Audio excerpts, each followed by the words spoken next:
Right, today we're going to be making a fursuit. Yeah, that's right, you heard me. A fursuit, alright?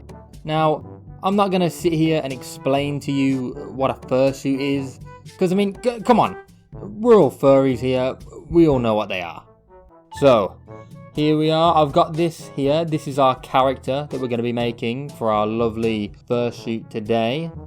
And as the keen-eyed among you may have spotted, he is all one colour, he's a basic canine, nothing special, alright? This design is about as simple as it gets, and it kinda sucks. And well, that's because I've never actually made a fursuit before, and I have like no arts and crafts experience whatsoever. Unless you count watching Mr. Maker when I was 5 years old. But yeah, I'm absolutely clueless when it comes to this kind of stuff. So I just wanted to, dip my toes in with a nice simple design before I do anything crazy. And I'm also going to be following this tutorial by Sky High Studios because otherwise I've got no chance, have I? But before we begin, let's go over our materials. You see, I've bought a bunch of goodies for us to use here, right? Let's see what we got. First off, we got a bunch of fabric, very nice. Scissors, a hot glue gun thing. It's pink because that's the only one they had in stock, alright? They didn't have a more manly colour available. Actually, then again, I'm making a fursuit, ain't I? I'm already going to get death threats in the comments just for that. I don't think anyone's worried about a pink glue gun. Anyway, I've also got this massive electric meat knife, which we're going to be using for cutting foam. I've got this other little knife as well. That's for cutting that bloke in the comments a second ago. Then I've also got some sewing stuff and some Sharpies that I've nicked from my little sister. This big fat lot of foam. And I also should have some plastic and paint for the eyes. But eBay needs to get a blooming move on. They haven't delivered that stuff yet.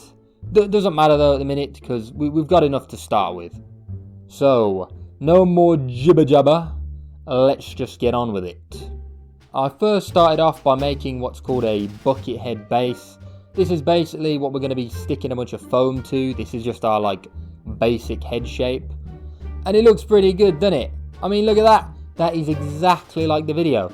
Doesn't get much better than that, does it?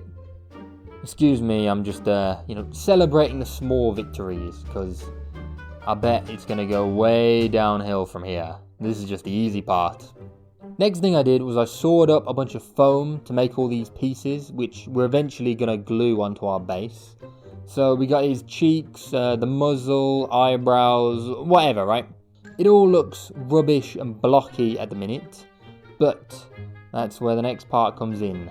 Carving all this crap into the actual shapes we want with scissors and tiny little snips. Yeah, this took a while. And then sticking it on. Oh, and by the way, can I just add as a little side note? This glue gun is properly useless, man. Just doesn't want to stick at all. I mean, I've got to hold it down for 50 hours before it dries. What the hell, man? It's not right. Anyway, whatever. The first thing I sorted out was his big schnoz. Then I stuck on his cheeks, eyebrows, nose, and finally his big old ear rolls. It's actually starting to look like something now. And I don't know if I'm celebrating too early here, but it really doesn't look that bad actually. I thought it would end up lopsided, asymmetrical and proper munted looking. I mean, it's a little asymmetrical if you stare at it too long, but trust me, I've seen some pretty shocking attempts at fursuit making during my time. This base could be a whole lot worse. So now that I was feeling confident, time to immediately shatter that confidence because this is when I started making the eyes.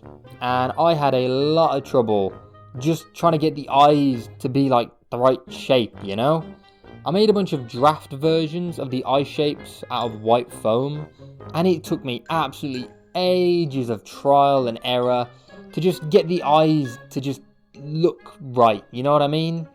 And I did this part without following the tutorial, by the way, because you see this weirdo method she uses?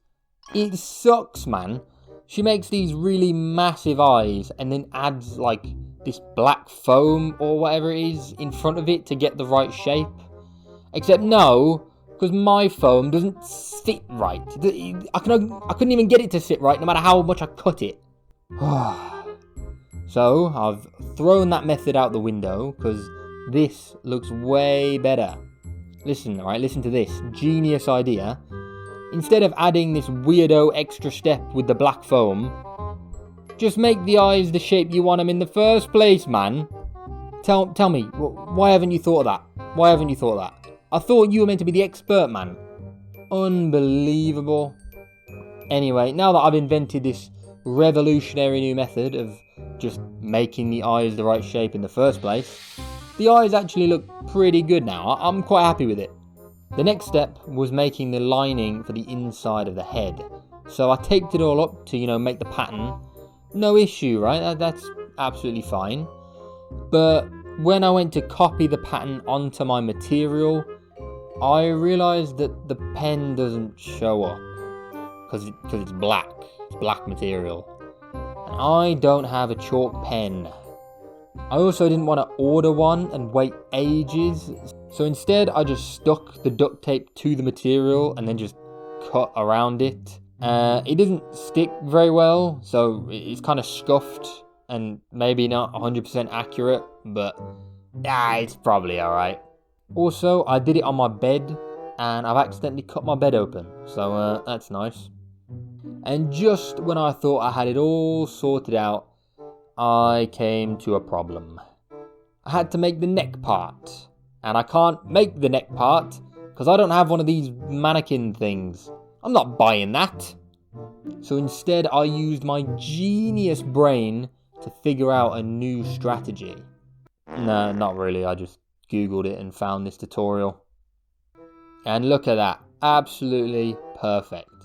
Then I just sewed it all together, glued it in, and boom. There's our lining done. Also, by the way, quick side note, I am hand sewing this entire thing because I haven't got a sewing machine, alright? And even if I wanted one, I haven't got the space for it anyway. I live in this little prison cell in my mum's basement. I haven't got the space for that. Anyway, the next step was going to be painting the mesh that goes into the eye. And I've ordered the wrong thing. For God's sake. I mean, I don't think the mesh is meant to be floppy. And I think you're supposed to actually be able to see through it. That'd blooming help, wouldn't it?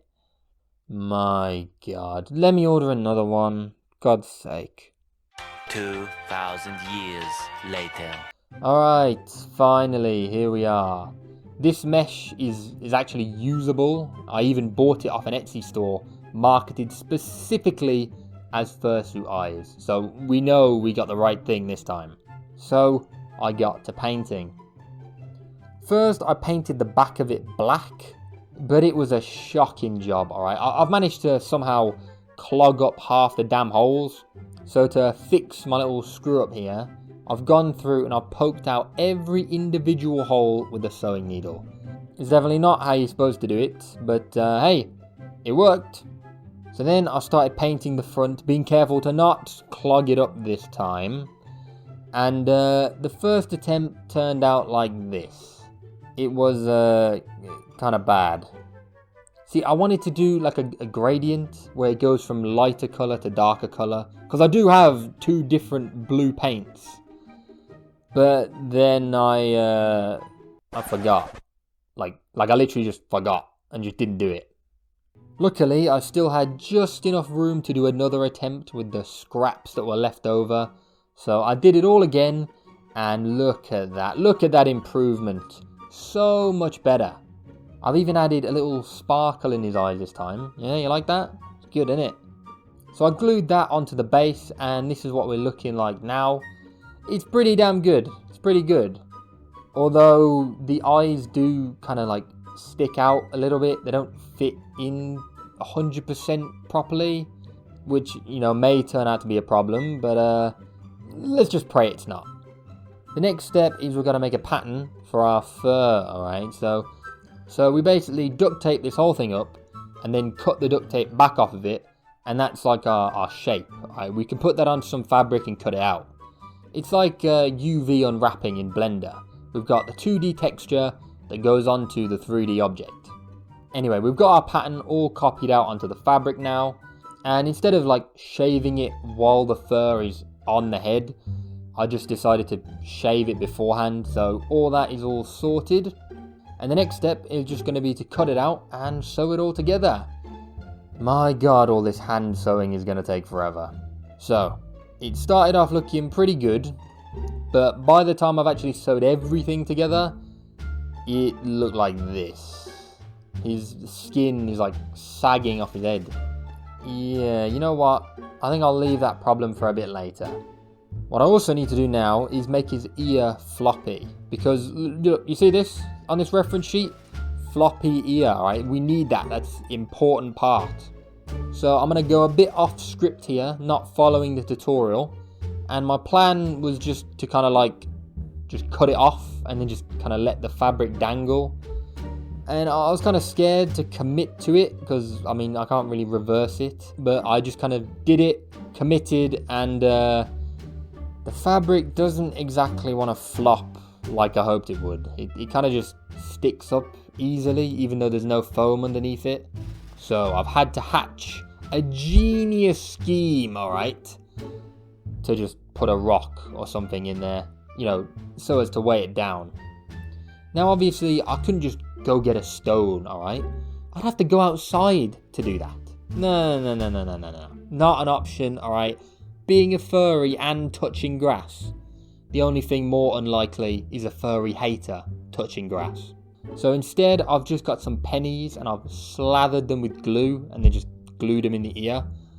And now look at that. That is much better, much floppier.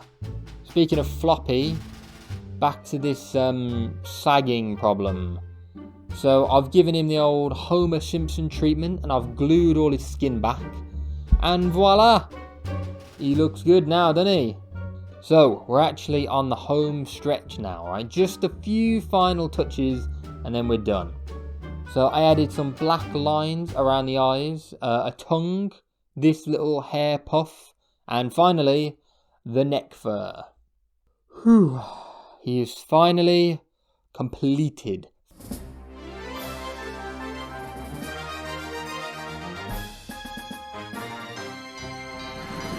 So this is what he looks like, and honestly, it's really not bad. It's actually quite good. Like, I thought this was going to be a video where I try and make this thing and we can all laugh at how shocking it turns out. But no, it actually looks pretty good. I'm actually happy with it. I mean, there are a few flaws here and there, like these lines around the eyes, they're a little bit dodgy. I also maybe think the floppy ear was a bit of a misstep. Doesn't look quite as good as I thought it would. Bit of a miscalculation there.